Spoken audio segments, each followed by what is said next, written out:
नमस्कार विद्यार्थी मित्रांनो, मी अर्चना पाटील आपले आजच्या या व्हिडिओमध्ये स्वागत करते।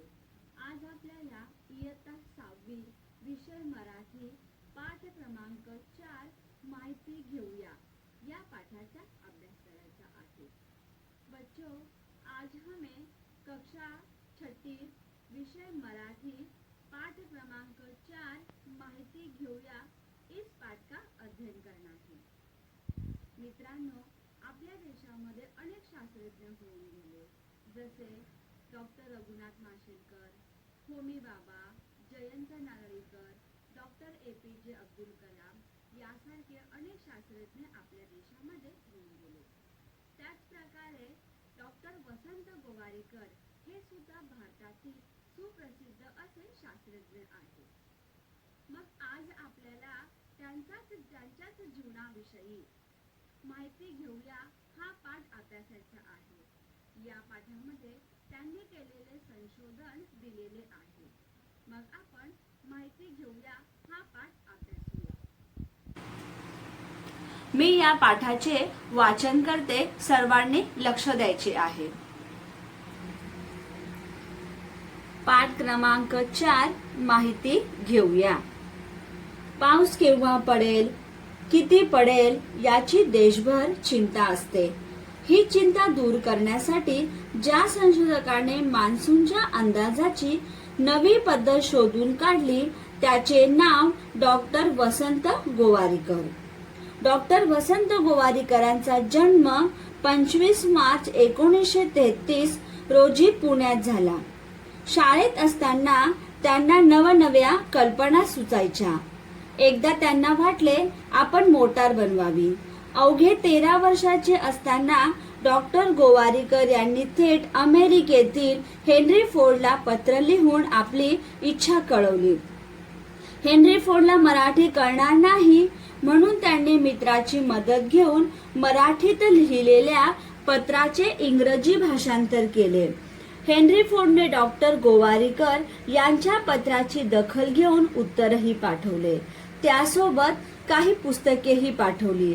त्यांच्या कुशाग्र बुद्धिमत्तेची आणि दृढ संकल्पनाची चुणूक लहानपणीच दिसून आली। आता आपण या उतार्यातील शब्दार्थ पाहूया।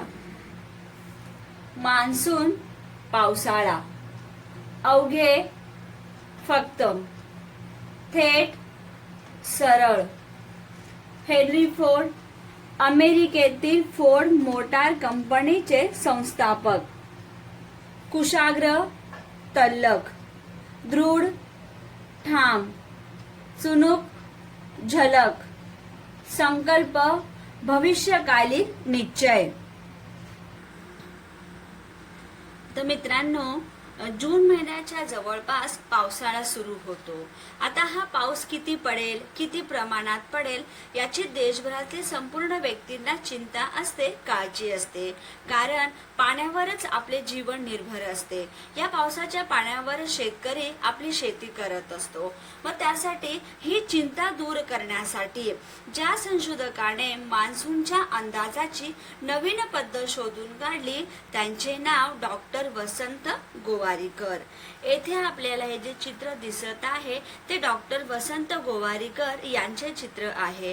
हे डॉक्टर वसंत गोवारीकर हे मोठे शास्त्रज्ञ आहेत।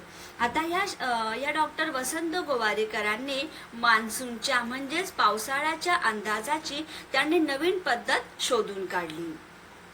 आता डॉक्टर वसंत गोवारीकर, बच्चों आप लोगों को इसमें क्या समझ में आया कि बरसात कब शुरू होती है? जून में बरसात शुरू हो जाती है। तो जब बरसात शुरू होती है तो सब लोग इसी फिक्र में रहते हैं कि इस साल कितना बरसात होगा, कितना पानी होगा। किसान भी सोचता है कि मुझे खेती करने के लिए जितना मुझे पानी की आवश्यकता है उतना पानी होगा क्या, या तो मैं फसल उगा दूंगा या उसके आगे पीछे अगर बरसात हुई मेरी फसल खराब हो जाएगी क्या। ऐसे देश के सारे लोगों को इस बरसात की चिंता होती है, फिक्र होती है। तो अभी इस मानसून के मतलब इस बरसात के अंदाज की नई पद्धत, नया टेक्निक किसने ढूंढ के निकाला? तो डॉक्टर वसंत गोवारीकर ने।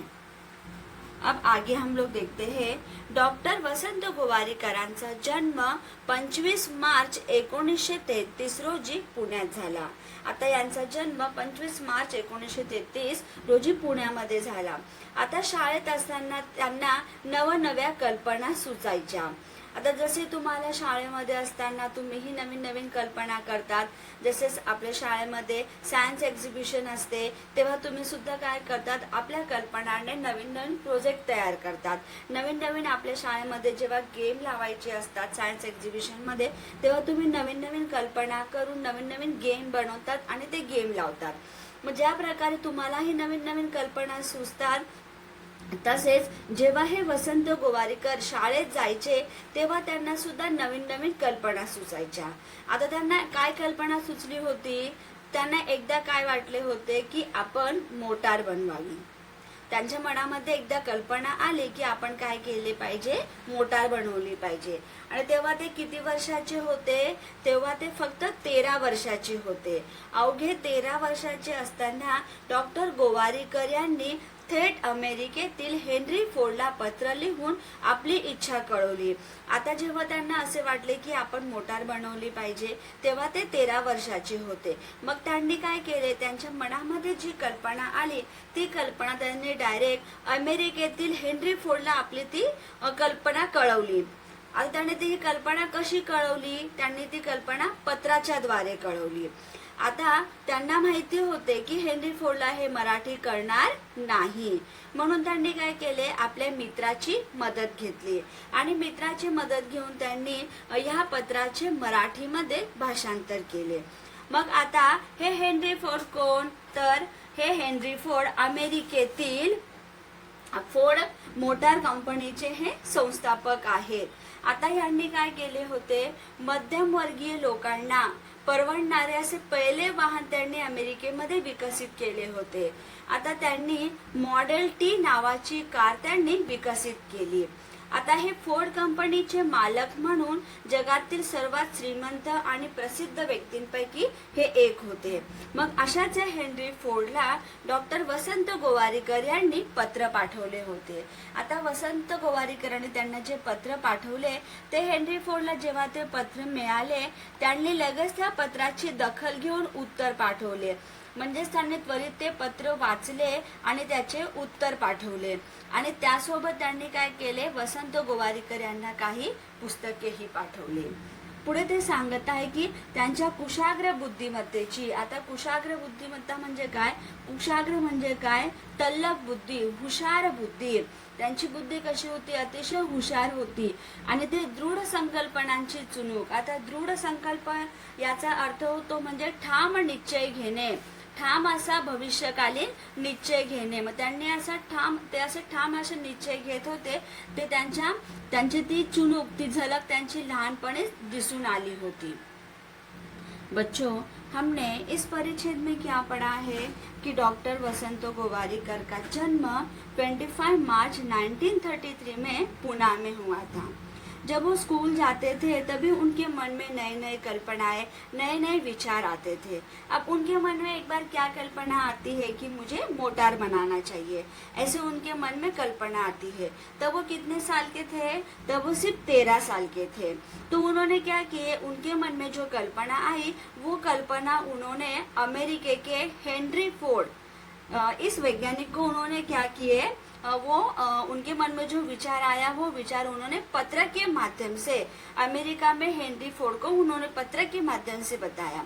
अब उनको पता था कि उन्हें मराठी नहीं आती है, इसलिए उन्होंने क्या किया, अपने दोस्त के मदद से उस मराठी पत्र का अंग्रेजी में ट्रांसलेट किया, भाषांतर किया और उन्होंने हेनरी फोर्ड को पत्र भेजा. अब जैसे ही हेनरी फोर्ड को पत्र मिला वैसे उन्होंने तुरंत उस पत्र को पढ़ के उसका उत्तर भेजे और साथ ही साथ कुछ पुस्तक भी उन्होंने उनको भेज दिए थे. अब ये वसंत गोवारीकर ये तीक्ष्ण बुद्धि के है, चालाक बुद्धि के है और जो उन्होंने एक बार जो निश्चय उन्होंने लिया है उस निश्चय को वो पूरा करते हैं. ऐसे बचपन में ही उनकी बातों से, उनके कामों से पता चल गया था. आता आपण पुढचा परिच्छेद पाहूया. कोल्हापूरला पदवीपर्यंतचे शिक्षण झाल्यानंतर उच्च शिक्षणासाठी ते इंग्लंडला गेले. बर्मिंगहॅम विद्यापीठात त्यांनी रासायनिक अभियांत्रिकी विषयात संशोधन केले.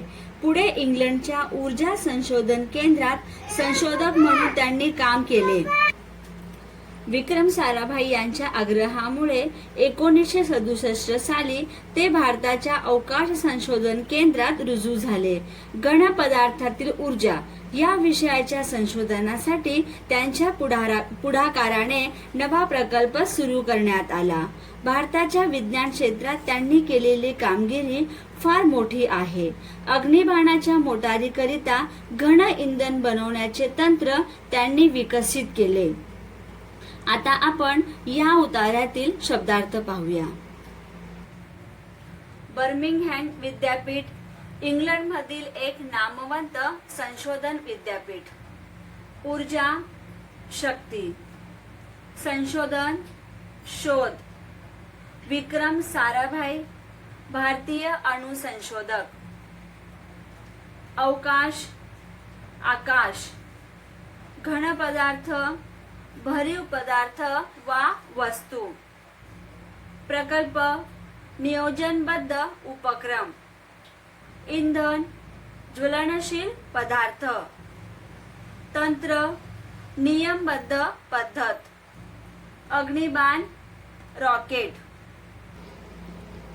आता कोल्हापूरला त्यांनी पदवीपर्यंतचे शिक्षण झाल्यानंतर म्हणजेच त्यांनी कोल्हापूरला पदवीपर्यंतचे शिक्षण घेतले. आता पदवीपर्यंतचे शिक्षण म्हणजे ग्रॅज्युएशन 15वी. त्यांनी कोल्हापूरला पदवीपर्यंतचे शिक्षण घेतल्यानंतर उच्च शिक्षणासाठी म्हणजे हाय लेवल एज्युकेशन उच्च शिक्षणासाठी ते इंग्लंडला गेले. आता इंग्लंडमध्ये त्यांनी बर्मिंगहॅम विद्यापीठात बर्मिंगहॅम विद्यापीठ म्हणजे युनिव्हर्सिटी तेथे त्यांनी रासायनिक अभियांत्रिकी या विषयात संशोधन केले. आता रासायनिक अभियांत्रिकी म्हणजे केमिकल इंजिनिअरिंग या विषयात त्यांनी संशोधन केले. पुढे ते इंग्लंडच्या ऊर्जा संशोधन केंद्रात. आता ऊर्जा संशोधन केंद्र म्हणजे एनर्जी रिसर्च सेंटर तेथे ते संशोधक म्हणून त्यांनी काम केले. म्हणजे त्यांनी ह्या ऊर्जा संशोधन केंद्रामध्ये सुद्धा संशोधक म्हणून काम केले. बच्चों, हमने इसमें क्या पढ़ा है कि डॉक्टर वसंत गोवारीकर ने कोल्हापुर में पदवी पर्यंत मतलब ग्रेजुएशन तक 15वीं तक उन्होंने कोल्हापुर में शिक्षण लिया. कोल्हापुर में उन्होंने पढ़ाई किया. अब आगे की पढ़ाई करने के लिए वो इंग्लैंड जाते हैं. अब इंग्लैंड में उन्होंने बर्मिंगहैम इस विद्यापीठ में रासायनिक अभियांत्रिकी इस विषय में उन्होंने रिसर्च किया, संशोधन किया. फिर उसके आगे वो ऊर्जा संशोधन केंद्र मतलब एनर्जी रिसर्च सेंटर में संशोधक रिसर्च बल्कि उन्होंने उसमें काम किया है. आता आपण पुढे पाहूया. आता विक्रम साराभाई यांच्या आग्रहामुळे 1967 साली ते भारताच्या अवकाश संशोधन केंद्रात रुजू झाले. आता विक्रम साराभाई भारतीय भौतिक व खगोलशास्त्रज्ञ होते. भारताच्या अंतराळ संशोधनाचे पितामह, अंतराळ युगाचे शिल्पकार म्हणून ते ओळखले जातात. आता त्यांच्या वडिलांचे नाव अंबालाल साराभाई. आता हे त्यांचे वडील हे गुजरातमधील सुप्रसिद्ध असे उद्योगपती होते. मग त्यांनी आग्रह करणे म्हणजे फोर्स करणे. त्यांनी आग्रह केला कुणाला? वसंत गोवारीकर यांना की भारताच्या अवकाश संशोधन केंद्रात रुजू होण्यासाठी. आता अवकाश म्हणजे काय? तर आकाश. अवकाश संशोधन केंद्र स्पेस रिसर्च सेंटर येथे त्यांना रुजू होण्यासाठी हजर होण्यासाठी त्यांनी आग्रह केला. घन पदार्थातील ऊर्जा या विषयाच्या संशोधनासाठी त्यांच्या पुढाकाराने नवा प्रकल्प सुरू करण्यात आला. आता विक्रम साराभाई यांच्या पुढाकाराने नवीन प्रकल्प सुरू करण्यात आला. तर कोणत्या विषयावर?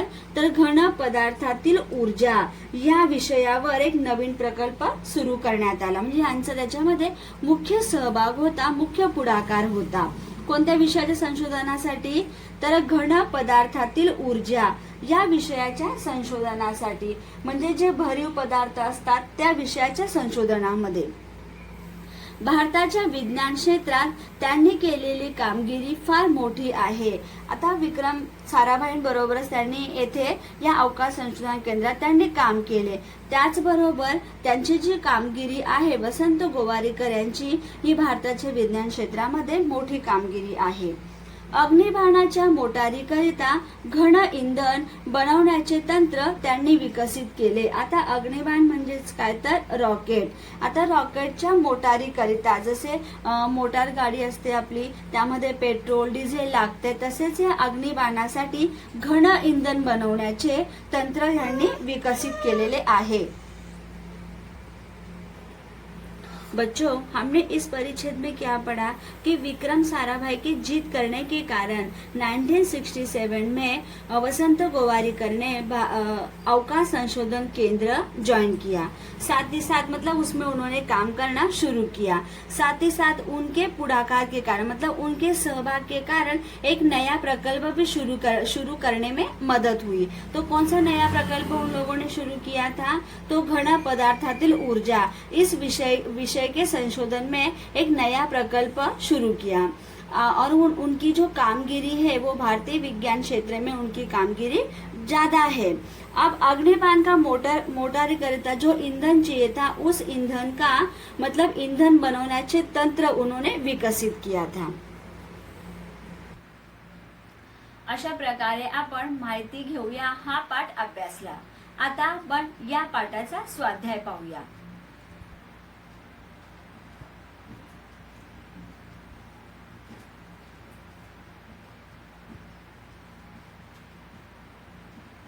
आपला प्रश्न पहिला आहे, भारतीय संशोधकांची नावे व त्यांनी लावलेले शोध यांची माहिती घेऊन तक्ता तैयार करा, वर्गात लावा. बच्चों, इसका अर्थ होता है हमें भारतीय संशोधक मतलब वैज्ञानिका ने जो खोज की है, शोध मतलब खोज, हमारे भारतीय वैज्ञानिकों ने जो खोज किया है उसका हमें तख्ता तैयार करना है और क्लास में, वर्ग मतलब क्लास, कक्षा में लगाना है. तो हमने यहाँ पे तख्ता तैयार किया है. इथे आपण लिहिलेले आहे संशोधकांची नावे आणि इथे शोध, मतलब यहाँ पे हमने वैज्ञानिकों के नाम लिखे हैं और यहाँ पे उन्होंने जो खोज किया है उसको लिखा है. पहले आहे डॉक्टर APJ अब्दुल कलाम, क्षेपणास्त्र निर्मिती. दुसरे आहे CV रमण, त्यांनी कोणता शोध लावलेला आहे तर रमण परिणाम.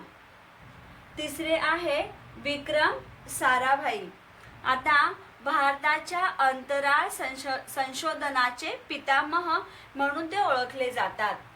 चौथे आहे डॉक्टर होमी बाबा, अणुऊर्जा संशोधन. पुढे आहे जयंत नारळीकर, स्थिर स्थिती सिद्धांत. अशा प्रकारे येथे आपण संशोधकांची नावे आणि त्यांनी लावलेले शोध पाहिले. आता आपण पुढचा प्रश्न पाहूया. येथे प्रश्न दिलेला आहे, खालील वाक्यांचे वचन बदलून वाक्य पुन्हा लिहा. बच्चों, इसका अर्थ होता है नीचे हमें वाक्य दिए हैं और उस वाक्य के हमें वचन बदलकर, उसमें जो शब्द दिए गए हैं उसके वचन बदलकर हमें वाक्य फिर से लिखना है.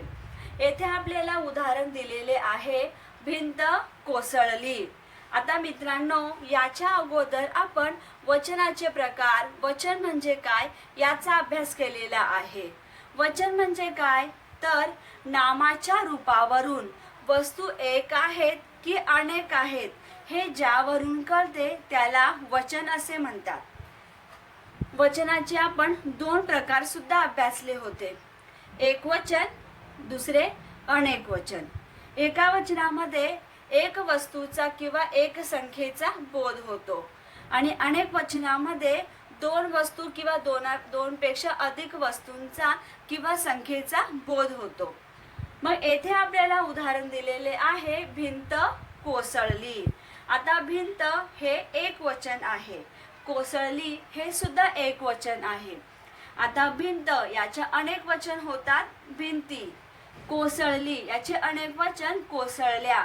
मग येथे आपण वाक्य बदलून लिहिले, भिंती कोसळल्या. येथे आपल्याला हे उदाहरण दिलेले आहे. आता आपण प्रश्न 1 पाहूया. येथे आपल्याला पहिला प्रश्न दिलेला आहे, मला कविता आठवली.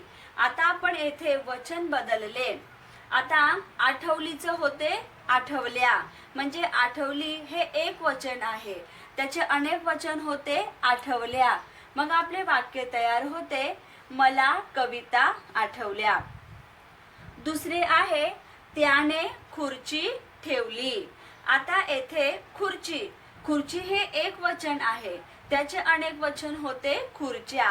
मग आपले वाक्य तयार झाले, त्याने खुर्च्या ठेवल्या. तिसरे आहे, मधु आंबा खा. येथे आंबा हे एक वचन आहे, त्याचे अनेक वचन होते आंबे. मग येथे आपण वाक्य तयार केले, मधु आंबे खा. अशा प्रकारे आपण माहिती घेऊया हा पाठ आणि त्याचा स्वाध्याय अभ्यासला आहे. बच्चों, इस तरह से हमने माहिती घेऊया इस पाठ का अध्ययन किया है और उसमें जो स्वाध्याय दिया है वो स्वाध्याय को भी हमने देखा है. अभी आपको क्या करना है, फलक पे जो शब्दार्थ और जो स्वाध्याय दिया गया है उसको आपको आपकी बुक में लिखना है. और जिस दिन हमारा ग्रुप ओपन होता है, मतलब शुक्रवार और शनिवार, उस दिन आपने जो आपकी बुक में स्वाध्याय लिखा है, जो शब्दार्थ लिखा है, उसको ग्रुप में भेजना है. धन्यवाद बच्चों, मिलते हैं हम अगले वीडियो में.